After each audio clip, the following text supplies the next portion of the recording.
A trajetória do capitão Bolsonaro no Exército foi tudo menos tranquila. Em 1986, ele publicou um artigo na revista Veja: "O salário está baixo", rompendo com uma regra do Exército e das Forças Armadas, que é a impossibilidade de um oficial realizar manifestações públicas de caráter político.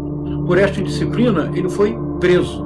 No ano seguinte, em 1987, a mesma revista Veja fez uma importante denúncia. Havia oficiais do Exército que planejavam uma série de atentados à bomba para obrigar o alto comando do Exército a aumentar os salários em aproximadamente 60%. O capitão Bolsonaro foi indicado como um dos autores do plano de atentado.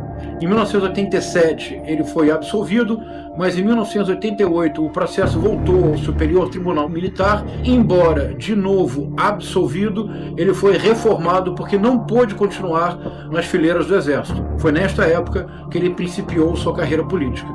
No famoso depoimento, o ex-presidente e general do Ernesto Geisel afirmou literalmente: "Bolsonaro é um caso completamente fora do normal, inclusive um mau militar." A imagem do Bolsonaro como indisciplinado, rebelde, mau militar foi uma imagem tão forte que por muito tempo ele foi proibido, por exemplo, de retornar à Academia Militar das Agulhas Negras, onde ele mesmo se formou. Em vários estabelecimentos militares do Rio de Janeiro, a sua entrada era proibida para que não houvesse uma má influência para as tropas.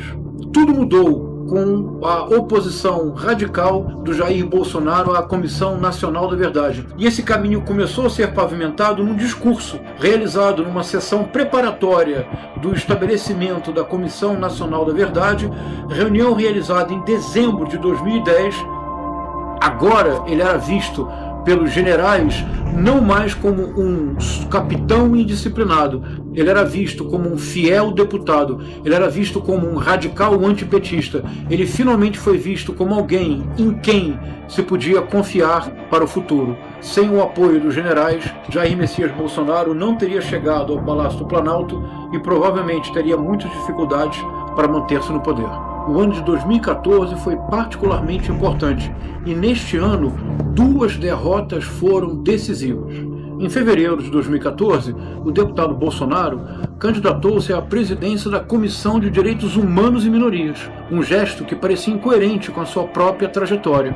Vimos que o deputado Bolsonaro pretendia, acima de tudo, descolar-se da figura do deputado corporativista unicamente interessado nas Forças Armadas e nas Forças de Segurança e, para tanto, precisava projetar-se como um defensor da família, como um defensor de uma pauta de costumes que foi abraçada com força pelo eleitorado evangélico. Por isso, a candidatura à Comissão de Direitos Humanos e Minorias foi tão importante. Em março de 2014, Bolsonaro tentou lançar-se candidato a pré-presidente pelo então Partido Progressista, o partido que então ele fazia parte. Ninguém levou a sério a pretensão. No fundo, nem o próprio Bolsonaro levava a sério a sua ambição em 2014 de candidatar-se à presidência. E mais uma vez, a derrota pouco importou.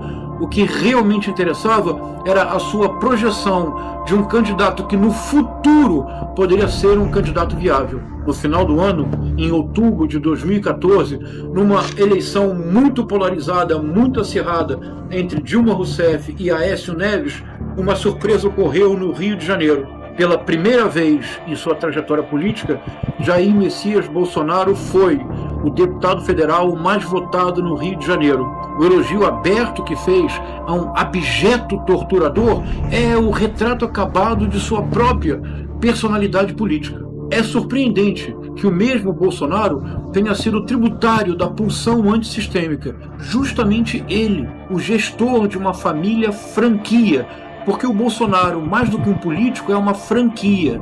Ele levou para a vida pública 3 filhos e uma ex-esposa, e em diversas ocasiões defendeu, sem nenhum constrangimento, todos os privilégios e todas as benesses que os deputados recebem do poder legislativo.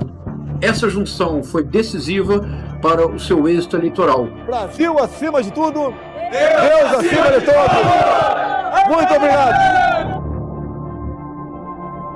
Se houver até crime, Deus não ser punido?